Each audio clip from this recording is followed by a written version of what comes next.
Channel को follow करने के लिए सब्सक्राइब बटन हिट करें। Hello everyone. सो जो मॉक टेस्ट हमने लिया था उसका सेक्शन ए हमने प्रीवियस वीडियो में डिस्कस किया है। आपने अगर वो नहीं देखा तो आई बटन पे क्लिक करके आप जाके उस वीडियो को देख सकते हैं। और अब हम लोग इसका सेक्शन बी के सॉल्यूशन को डिस्कस करेंगे। So let's move forward. Question 2 सब पार्ट ए।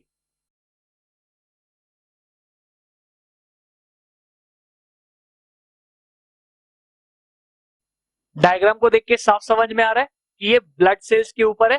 तो इसमें 3 टाइप के ब्लड सेल्स होते हैं, आरबीसी, डब्ल्यूबीसी और प्लेटलेट्स। सो ये जो बड़े बड़े गोल गोल है, जिनमें एक गोल के अंदर एक और गोल है, तो बाइकॉनकेव शेप का दिख रहा है। तो फर्स्ट जिसमें 1 मार्क किया है वो हम लोग का आरबीसी रेड ब्लड सेल्स है।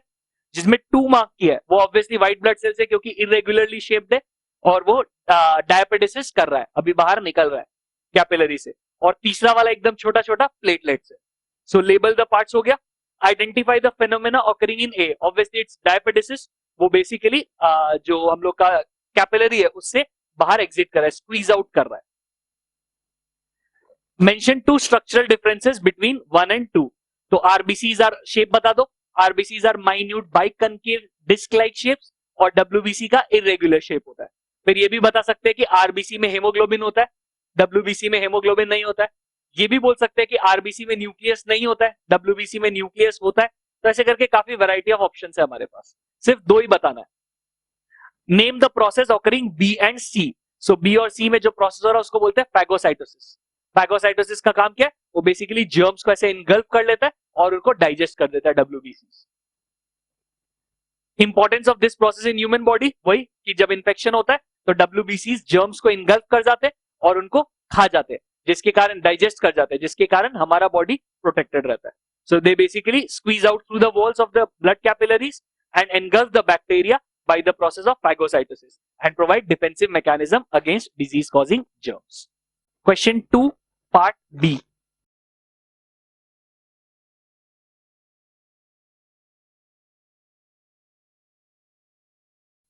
इस क्वेश्चन में हम लोग को एक एक ही पॉइंट ऑफ डिफरेंस देना है और हम लोग को वही पॉइंट ऑफ बेसिस के हिसाब से देना है जो कि क्वेश्चन में ऑलरेडी मेंशन्ड है। फर्स्ट में हम लोग को लोकेशन बताना है।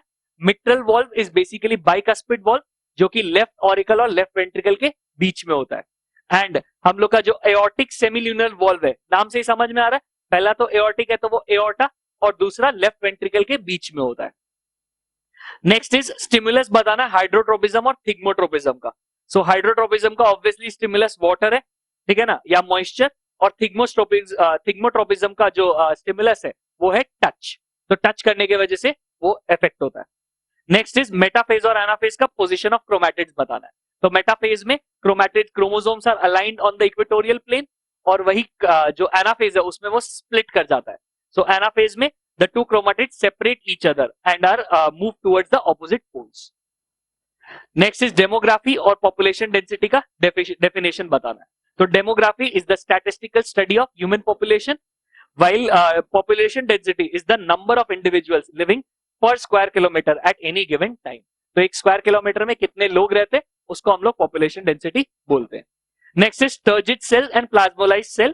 इसमें हम लोग को बताना है tonicity of the surrounding solution.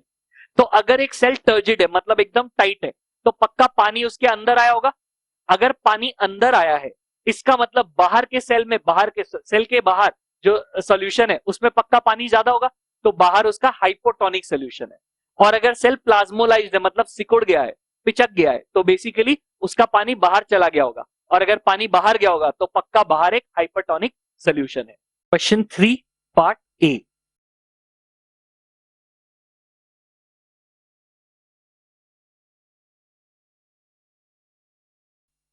So tree के डायग्राम से प्रॉपर्ली समझ में आ रहा है ये ट्री के अंदर वाटर मूवमेंट्स डिस्प्ले कर रहा है। सो पार्ट ए में बोला है क्या फेनोमेना हो रहा है, ट्रांसपीरेशन, क्योंकि वाटर बाहर जा रहा है। नेक्स्ट बोला है एक्सप्लेन द फेनोमेना, मतलब basically define. So transpiration is the process of removal of water in the form of water vapour from the aerial parts of the plants. What is the importance of this phenomena? तो हम लोग को बताना है कि transpiration से क्या benefit मिलता है। पहला तो एक कूलिंग इफेक्ट मिलता है, और सेकंड एक सक्शन फोर्स क्रिएट होता है, जो कि जिसको हम लोग ट्रांसपीरेशनल पुल बोलते हैं, जो कि एसेंट ऑफ सैप में हेल्प करता है। Third part is role of 3 external factors, जो कि इसके रेट को इंक्रीज करेगा। बहुत ही अच्छा क्वेश्चन दिया है, क्योंकि अगर हम लोग सेक्शन ए को याद करें तो उसके पार्ट बी के फर्स्ट क्वेश्चन में यही पूछा था कि ट्रांसपीरेशन को क्या क्या इफेक्ट करेगा। तो हमने किया था hot, dry and windy.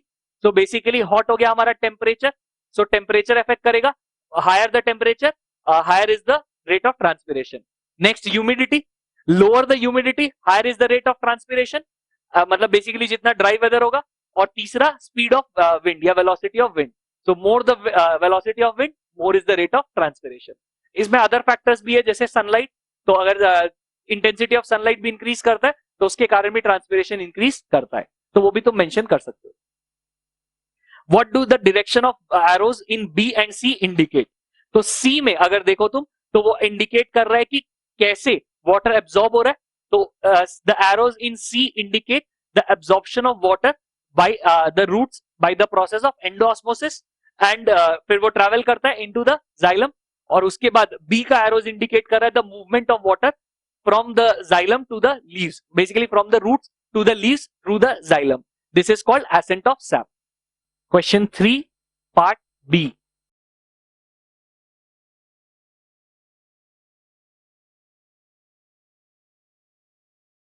Exact function mention करना है। सो एग्जैक्ट फंक्शन मेंशन करने के लिए मतलब अगर एक कोई चीज का 2-3 फंक्शन है तो उसमें से जो सबसे इंपॉर्टेंट फंक्शन है वो ही मेंशन करना। फालतू फालतू फंक्शन मेंशन करोगे टीचर मार्क्स काट लेगा, इवन दो वो राइट लगेगा पर टीचर मार्क्स काट लेगा। सो आइरिस का फंक्शन क्या है? Iris controls the diameter of the प्यूपिल। So basically iris muscle जब कॉन्ट्रैक्ट करते हैं तो प्यूपिल का डायमीटर बड़ा हो जाता है, आइरिस मसल जब रिलैक्स करते हैं तो प्यूपिल का डायमीटर छोटा हो जाता है, तो वो हम लोग का डायमीटर ऑफ द प्यूपिल कंट्रोल करता है। नेक्स्ट है हम लोगों का प्लाज्मा मेम्ब्रेन। ये ऑब्वियसली सिलेक्टिवली परमिएबल होता है, तो इसका काम क्या है? काफी सारा काम है बट मोस्ट इंपॉर्टेंट क्या है कि ये कंट्रोल करता है entry and exit of certain solutes and ions.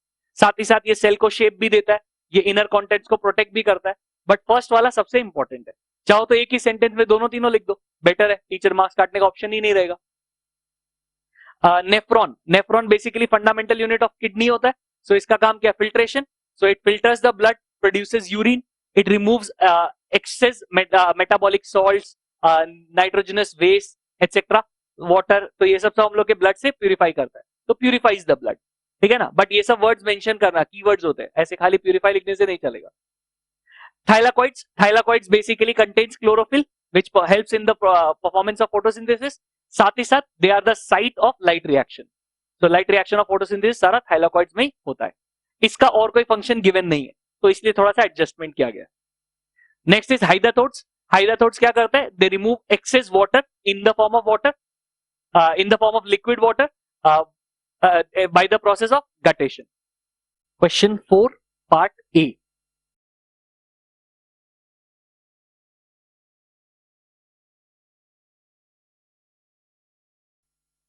क्योंकि कॉन्वेक्स लेंस यूज किया है, सो ऑब्वियसली ये हाइपरएओपिया है हमारा डिफेक्ट, जिसको हम लोग लॉन्ग साइटेडनेस या फिर जो ओल्ड टर्म है हाइपरमेट्रोपिया भी यूज करते हैं, फार साइटेडनेस, ठीक है ना। नेक्स्ट पूछा है mention 2 reasons for the above defect. तो इसका 2 रीजन है, या तो तुम्हारा आई बॉल शॉर्ट हो गया होगा, shortening of the eye ball from front to back, या फिर लेंस थोड़ा फ्लैट हो गया होगा जिसके वजह से ये केस होता है। फिर पार्ट्स को मेंशन करना है। फर्स्ट वाला तो 1 ऑब्वियसली कॉन्वेक्स लेंस है, सेकेंड वाला आई लेंस है, ठीक है। तो थर्ड पार्ट जो है हम लोग का कॉर्निया है, और फोर्थ हमारा रेटिना है, ठीक है ना। कोई कोई इसको फोर्थ को अगर येलो स्पॉट बोलना चाहेगा तो वो एक्सेप्टेबल, थोड़ा सा डाइसी है, क्योंकि जरूरी नहीं एग्जैक्टली वहां बने, थोड़ा इधर उधर बेस्ट विजन होता है पर जरूरी नहीं है ना वहां हमेशा बन रहा हो। सो इसलिए बेटर रेटिना है, क्योंकि वो पूरा एरिया रेटिना कवर करता है। Function of part 3, part 3 cornea है। कॉर्निया का फंक्शन होता है हम लोग का focus is the entry of light into our eye, तो वो थोड़ा फोकस कर देता है, हम लोग का हेल्प करता है। थोड़ा फोकस कॉर्निया करता है, बचा हुआ फोकस हम लोग का लेंस कर देता है। और part 4 that is retina. Retina light को रिसीव करता है, और उनके अंदर जो सेल्स होते हैं, रॉड सेल्स और कोन सेल्स, ये इन लाइट्स की वजह से एक इंपल्स जनरेट करते हैं जो कि ब्रेन में जाता है, और उसी की वजह से हम लोग देख पाते हैं। तो it helps in generating nerve impulses. Next, what maintains the shape of the eyeball. अभी आईबॉल के शेप को खतरा क्या है? आईबॉल का शेप को खतरा है जो ब्लड प्रेशर होता है वो आईबॉल को पिचका सकता है, तो अंदर एक लिक्विड भरा होता है विट्रस ह्यूमर, जो कि आईबॉल के शेप को मेंटेन करता है। Question 4 part B.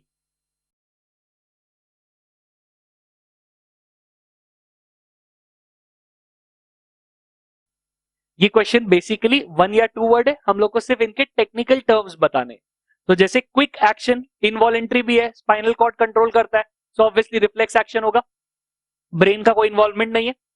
Structure formed after release of ovum from the Graafian follicle, corpus luteum, वो कॉर्पस ल्यूटम फॉर्म होता है, येलोइश मास। सर्जिकल टेक्निक जिससे कि ह्यूमन फीमेल से प्रेगनेंसी को प्रिवेंट किया जा सके, tubectomy.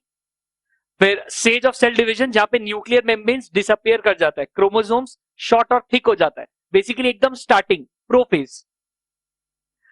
The onset of menstruals, basically मेनाक, जहां पे मेंस्ट्रुअल साइकिल स्टार्ट होता है। The canal through which testis descends, inguinal canal, so inguinal canal से टेस्टिस अंदर से स्क्रोटम में आता है, एब्डोमिनल कैविटी से स्क्रोटम में आता है। Repeating component of the DNA is basically जो स्ट्रैंड का बोल रहा है, so that is nucleotides. The site of photosynthesis in plant cell, that is obviously chloroplast, जिसमें लाइट रिएक्शन का साइट होता है थाइलाकॉइड्स, और डार्क रिएक्शन का, जो कि लाइट इंडिपेंडेंट रिएक्शन है, उसका साइट होता है स्ट्रोमा।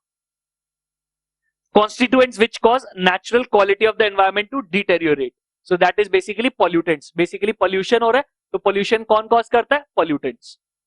और defect of the vision, जिसमें कुछ पार्ट फोकस में होता है और कुछ पार्ट ब्लर्ड हो जाता है, astigmatism, इसमें कुछ पार्ट दिखता है और कुछ पार्ट थोड़ा ब्लर्ड दिखता है ऑब्जेक्ट का। Question 5 part A.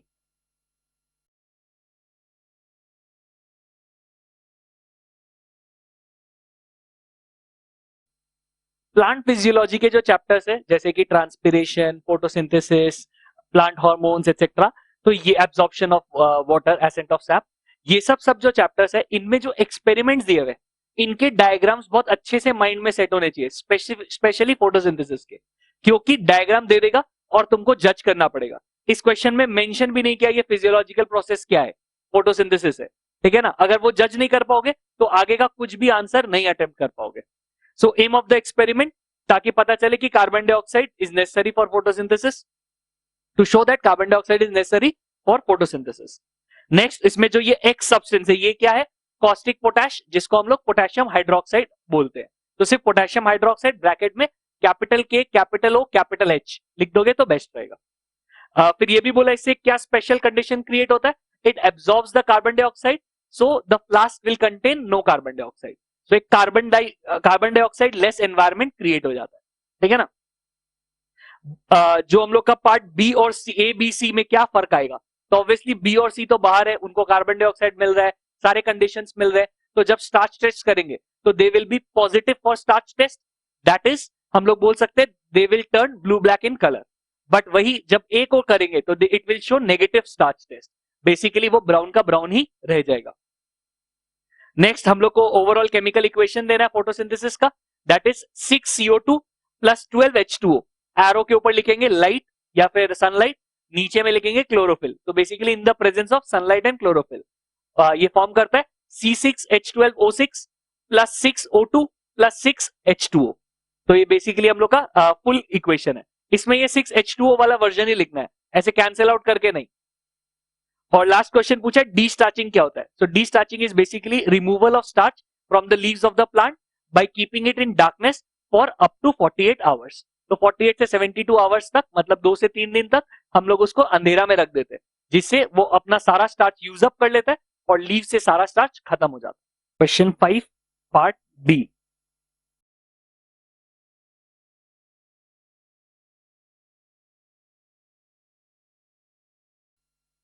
Briefly explain करना है, मतलब बेसिकली हम लोग को इनके डेफिनेशंस बताने। तो पहला plasmolysis. So plasmolysis is the shrinkage of protoplasm from the cell wall when a cell is put in the hypertonic solution. तो वो श्रिंक कर जाता है और उस प्रोसेस को प्लाज्मोलाइसिस बोलते हैं। नेक्स्ट है हम लोगों का gestation. So the full term of the development of embryo in the uterus is called gestation, जो कि अबाउट 280 डेज होता है। Next is synapse. Synapse is the gap between two neurons where dendrites of one neuron meet the axon endings of the another neuron, but they never unite. वो gap हमेशा maintain रहता है। Synapse में neurotransmitters भी होते हैं जो कि impulses को एक न्यूरॉन से दूसरे न्यूरॉन में ट्रांसफर करते हैं। Next is photophosphorylatation is the process of addition of phosphate group to the ADP to form ATP. तो ADP plus phosphate forms ATP with the help of photo, that is light. तो sunlight के energy के help से वो form होता है during the light dependent reaction of photosynthesis. Next is Lamarck's theory of use and disuse of organs. Lamarck बोला था कि अगर एक इंडिविजुअल एक पर्टिकुलर ऑर्गन को रेगुलर बेसिस पे यूज करेगा, मतलब उसके बहुत ज्यादा काम आएगा, तो वो पर्टिकुलर ऑर्गन स्ट्रांग हो जाएगा, और अगर उस एक पर्टिकुलर ऑर्गन को यूज नहीं करेगा तो वो ऑर्गन वीक हो जाएगा। सो द स्ट्रॉन्गर और weaker organs will then be inherited by the offspring. तो फ्यूचर में वही ऑफस्प्रिंग इनहेरिट करेगा। मतलब अगर मैं एक पर्टिकुलर ऑर्गन, सपोज अपना लिवर बहुत यूज करता हूं, तो मेरा लिवर स्ट्रांग हो जाएगा और मेरे ऑफस्प्रिंग्स में वो लिवर बहुत ही पावरफुल होगा। और वही अगर मैं certain organ, suppose small intestine कम यूज करता हूं, I am just randomly naming terms, so small intestine अगर कम यूज करता हूं तो वो स्मॉल इंटेस्टाइन वीकर हो जाएगा और ओवर द जनरेशन हो सकता है वो एलिमिनेट भी हो जाए। So the organs of these individuals will be modified due to their use और डिसयूज। सो अगर वो डिसयूज करेंगे तो फ्यूचर जनरेशन में डिसअपियर भी कर सकता है। Question 6 part A.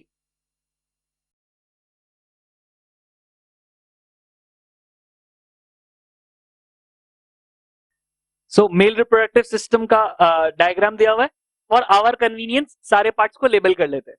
तो 1 हो गया हमारा टेस्टिस, 2 हो गया हमारा वास डिफरेंस, 3 हो गया सेमिनल वेसिकल्स, 4 हो गया प्रोस्टेट ग्लैंड और 5 हो गया स्क्रोटम। तो हम लोग को फर्स्ट क्वेश्चन में सिर्फ 3 to 5 बोला है, तो 3, 4 और 5 बता देंगे। 3 seminal vesicles, 4 is prostate gland and 5 is हम लोगों का स्क्रोटम। पार्ट 2 और पार्ट 3 का फंक्शन बताना है। पार्ट 2 वास डिफरेंस है, तो वास डिफरेंस का फंक्शन क्या होता है? Carry the sperm from the testis to the urethra, urethra उसको आगे फॉरवर्ड करेगा। और पार्ट 3 हो गया सेमिनल वेसिकल्स, ये सिक्रीशन प्रोड्यूस करता है जो कि हमारे स्पर्म्स के लिए एक मीडियम बनता है ताकि स्पर्म्स और फ्लूइड हो सके और इजीली ट्रैवल कर सके। साथ ही साथ बेसिकली स्लगिश स्पर्म्स को एक्टिव कर देता है।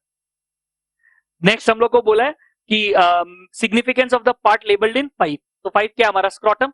स्क्रोटम का सिग्निफिकेंस ये है कि हमारा एब्डोमिनल कैविटी का जो टेम्परेचर होता है उससे 2 या 3 डिग्री लेस ही स्पर्म्स डेवलप कर पाते हैं। तो इसीलिए जो टेस्टिस है उसको थोड़ा नीचे पुश कर दिया जाता है स्क्रोटम सैक में, ताकि उसका टेम्परेचर 2 से 3 डिग्री सेल्सियस कम हो हमारे बाकी बॉडी के टेम्परेचर से। नेक्स्ट बोला है mention the hormone secreted by part 1। तो टेस्टिस कौन सा हार्मोन सिक्रीट करता है? टेस्टोस्टेरोन। और draw a neat label diagram of a human sperm. तो डायग्राम दिख रहा है तुम लोग को, तो इस डायग्राम को बनाना है, प्रॉपर लेबल करना है, जैसे acrosome, nucleus, mitochondria, head, middle piece और फिर लास्ट में टेल है, एक्सियल फिलामेंट। तो जो भी पार्ट्स है वो सब मेंशन करना है। ये मत सोचना कि मैं 2 या 3 ही पार्ट मेंशन करूं, तुमको जितना याद हो मेंशन कर दो, बेटर रहता है। और डायग्राम सिर्फ और सिर्फ पेंसिल से ही बनाना होगा, पेन का इस्तेमाल बिल्कुल मत करना डायग्राम में, लिखने के लिए भी नहीं, सब कुछ पेंसिल से। Question 6 part B.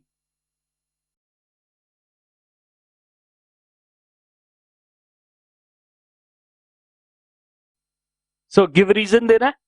Foetus cannot develop without placenta, क्योंकि प्लासेंटा ही उसको खाना प्रोवाइड करता है।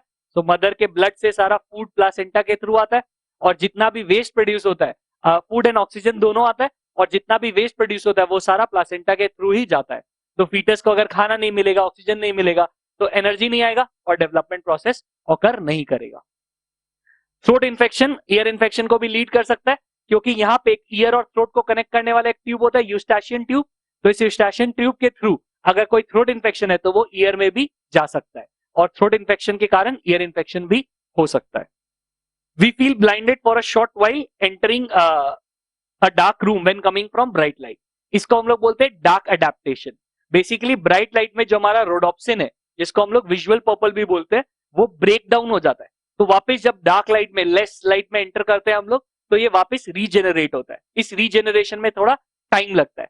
साथ ही साथ हमारा प्यूपिल भी डायलेट हो जाता है, बड़ा हो जाता है, ताकि और लाइट एंटर करे, और इस प्रोसेस में टाइम लगता है। तो जब हम लोग एक डार्क रूम में एंटर करते हैं तो इस रोडोप्सिन के जेनरेशन के टाइम के कारण हम लोगों को कुछ दिखाई नहीं देता, तो एक फॉर अ शॉर्ट टाइम हम लोग ब्लाइंडेड फील करते हैं।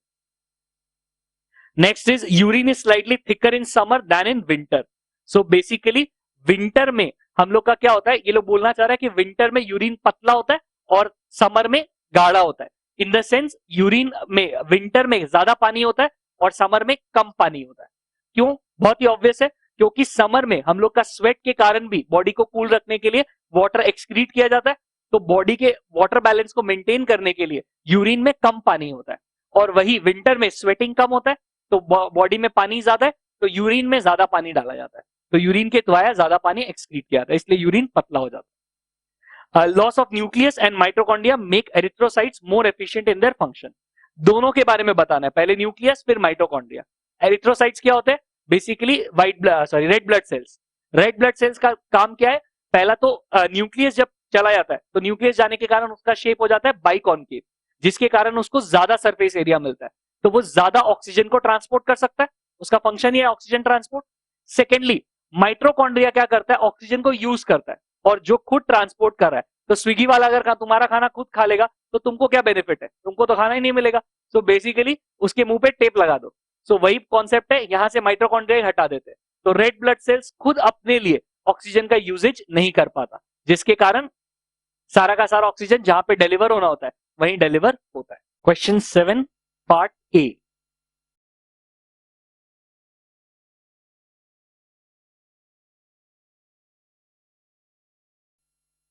मोनोहाइब्रिड क्रॉस है ये, तो बहुत ही सिंपल है। इसमें बोला है mention the phenotype and genotype of F1 generation of offsprings.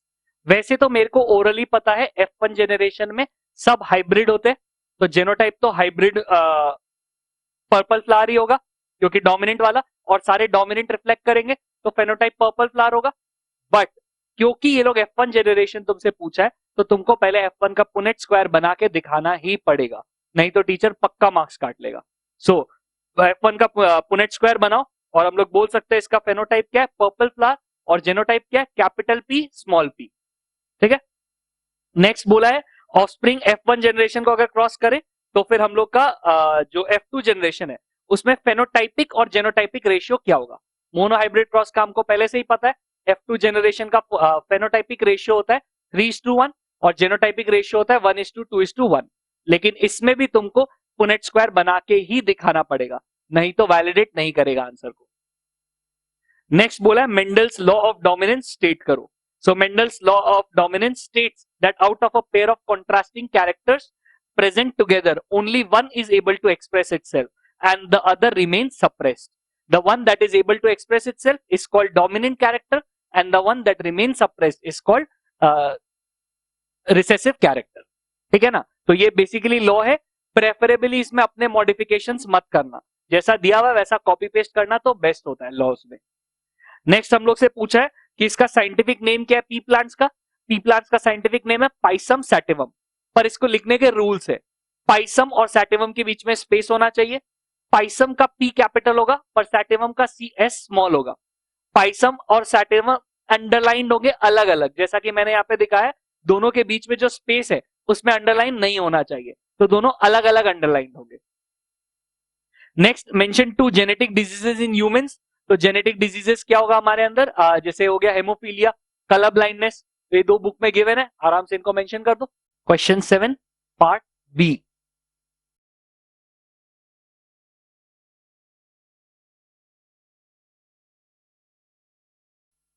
इसमें 5 अलग अलग क्वेश्चन दिया है, डिफरेंट डिफरेंट चैप्टर से, हम लोग को उनका आंसर करना है। So mention 2 features of Neanderthal man.